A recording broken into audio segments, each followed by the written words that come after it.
Brickmaniacs, welcome back to another episode of Brickmania TV.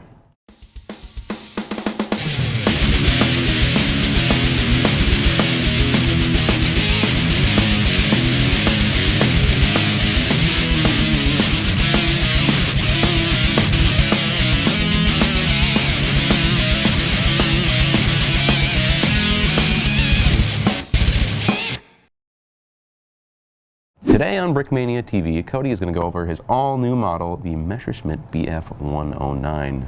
Let's get started, Cody, shall we? Sweet. Yeah, so this is the last kit for 2018. Oh, Happy New Year's. Happy New Year's. New Year. Oh, it feels like it's been a while since I've been up here. What was the last thing? Was it the Osprey? Yeah. I think that was my last thing. So another flying thing. Another flying What's thing. with you and things that fly? I don't know. I just keep getting stuck with them. Okay. But well, keep buying them, so. Well, this thing has, I understand this existed at some point in history, and yes. therefore it has some history. So we're going with 1944, 1943-ish. Ish. So this would be that plane. This would be based off of the G6 model. The original Bf 109 was in service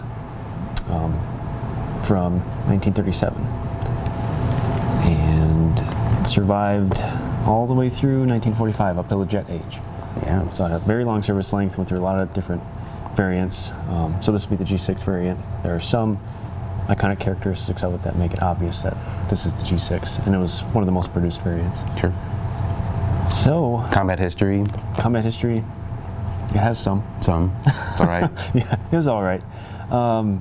Yeah, I made a ton of them. It was a great airplane. Almost 400 miles an hour is top speed. Mm-hmm. Small, agile, low stall speed, and it was very versatile. Yeah.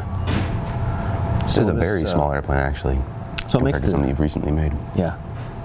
Yeah, it's interesting because I feel like if you were to compare it to the Mustang, it is a little bit smaller, but I don't know what about that. Maybe it just feels smaller to me. Feels smaller to you. Because I've been working on gigantic stuff. Sure, sure. But no, it is a pretty small plane. Light and fast. So you're saying that there are some notable features that make this one different from other versions? Yep. Aside from color scheme, because early war they had the yellow nose, all yellow nose, and then they drastically reduced that because they realized, well, maybe it's a little too obvious. A little bit. So they just put some yellow under the nose. Sure. And sometimes under the wingtips. Other than that, one of the more iconic features that tells it apart from older versions is these two bumps here. Yeah. They have bigger machine guns. They have 13 millimeter machine guns. It's just a little bit larger than a 50 caliber.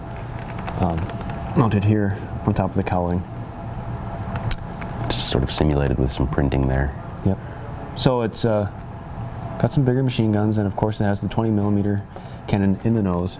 Shoots right With through that the cool center. spiral sticker going on Yeah, there. it's a cool spiral. Oh, nice. So we kind of did that before. Yeah. That spirally sticker before. Improved a little bit. Improved a little bit. It's on the back side now, so you can see it rotating along with the front of it. You got to kind of make sure that's squeezed together pretty tight. Pinch it together. Spin the nose, it'll spin with it. Nice. Looks cool. Looks cool. Yeah, we kind of went crazy with the printing on this. Yes. one. We're trying some new things. I think it looks pretty cool. Yeah. So we have that simulated. It's kind of like a spray painted on airbrushed simulated print job that we have on there. We tried to get as close as we could to the real life paint scheme. So this whole side, yeah, that's not a sticker. That's not a whole. That's just printed all the way across there. Yeah. And it starts out in real life. The paint scheme starts off solid with a solid gray, and then kind of as it goes towards the edges, it sort of gets diffused. And I mean, I'm guessing they're spray painting it on with maybe a stencil, and then it gets if that, If that, yeah, I don't really know exactly there. So, but it looks like someone just put some dots on there with the spray can, rattle can, rattle can spray job. So yeah, again, this is Slam put together the artwork for the printing and the stickers for this kit. So we have some stickers on top of the wings. And sticker on the spiral nose. Sticker on the spiral nose, flying into the camera like that, doing a barrel roll, not doing a barrel roll, stalling midair, and there's some stickers on the bottom. Is it stalled? Did it stall right now? It's like, and then it falls back down. Yeah. they do. But yeah, it was a good plane. Had a low stall speed.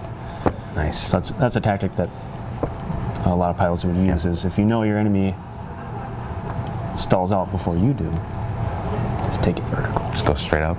And then they'll turn away before stalling out, and then you come right behind them. Oh, how do you counter that? Very common tactic. Don't follow them. Yeah, you got to know your plane. Just make sure you keep them in front of you. Yeah. Otherwise, it's all printing. I mean, printing on the air. Is that the air intake right there? Yep. Okay, cool. Yep. There's an intake there. Printed gun ports. So that is a 1x1 round tile with some texture printing on that to kind of simulate the little donut. Yeah. Little donut on top. Pretty easy build. Pretty simple build. The landing gear. I guess that's the only real functional feature. Is it just collapses in there? It's on the mixel joints, ball joints. And it wedges up against the front and stands up nicely. Yeah. Cool. So have you released a BF-109 before, or have they all been previously Dan's designs? I have not. Those were all previously Dan's. If you want to talk about some differences between this design and some of Dan's designs. Well, I guess on the leading edge of the wing, instead of stepping tiles and plates backwards off of brackets and such, I just angle it back, studs up. Studs up. Instead of studs forward. And I noticed on the BF-109 they actually had slats on the leading edge of the wing, which I don't know how common that was among other airplanes at the time. I know it's really common among jets. Just kind of rotate the slat forward. It gives you, it's like a flap, but it's on the front of the airplane for landing and taking off. Interesting. So I kind of justified doing this, not connecting it at 2 points, so you can have the slat move forward a little bit. If you want to simulate that somewhat. If you want to simulate that. But I use that as justification for using that technique. Okay. Just to get the leading edge on the wing. So it's a bit of a very trade-off. I mean, it's not like it's weak or anything. No, there's nothing to catch on. You could connect it. With maybe like a... just with the turntable top, maybe right there. Just grab that one stud. I saw you had it there for a bit, but it didn't necessarily add a whole lot. Yeah, I didn't think it really needed it. If you really want that structure, you can just go ahead and put one of those on there. I thought it looked a little bulky doing so, but that's my personal preference. Yeah, what else do you change from previous versions? Otherwise, the nose, so these are new. Yeah, and that's with the model that you're basing it off of. Yeah. I don't think Dan did a version of this particular. No, I don't think he did a G6 before. No. I think his were all more early war variants. So the nose is less chunky compared to the older versions. The older ones almost came out straight and then kind of had a sharp taper down to the nose. Yeah. Whereas this one has a much more gradual. Yeah, I'll get a side shot slope for the camera. It does. I think it captures that nice slope pretty well. So yeah, that's cool. You used one of your favorite pieces in the back.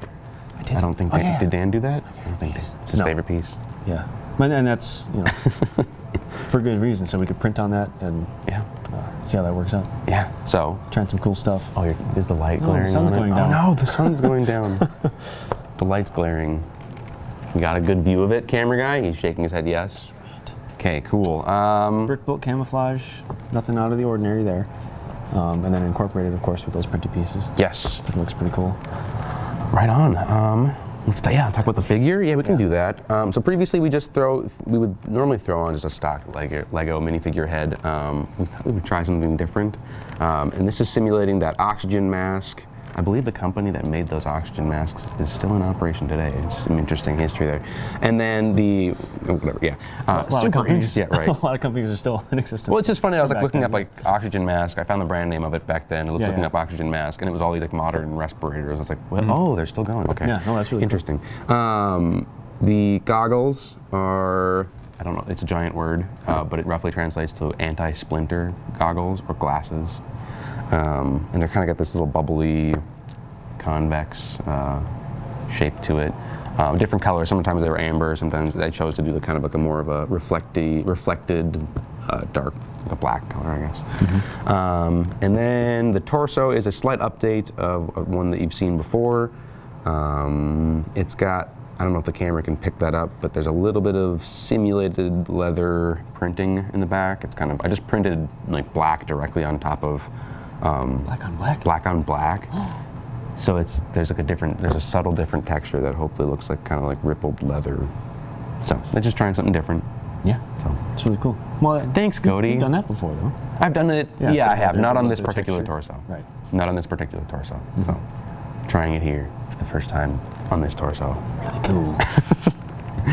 Yeah. So I guess this mask, you could probably wear it without the helmet too. I mean, the scale of Lego is always interesting. But like the real thing is just this little. It's a leather racing cap actually is what they started, like just from race car drivers, what they started using, and then there would be some headphones on there. There's very little skin showing when you're all buttoned It's just up. like, you know. So we have a little bit of skin peeking through. We chose to do in yellow. We normally do yellow for our World War II stuff, not always, but maybe down the road we can release a standalone flash version if it goes over really well. But Yeah. who knows? That'd be a cool guy. Pretty cool guy. Pretty cool guy.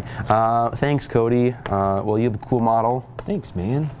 And anything else you want to mention before we wrap this up? Swooshable. Swooshable. Pick it up by one wing. How swooshable is it? It's too swooshable. Can we go from the tail? Maybe not. Oh. No. That's like a tiny little plane. Tiny little plane. The bottom is the bottom. Cody, you know what? You need to make your models more swooshable. Okay? Swooshable? Swooshable? Swooshable or swoosh? Swooshable. Swoosh. With that is the episode of Brickmania TV. For more information, where should they go, Cody? The internet. Oh, you got it. Thanks. Brickmania.com. Like, comment, subscribe. Ding the bell. Oh. I gotta go. I've trained you well. Bye.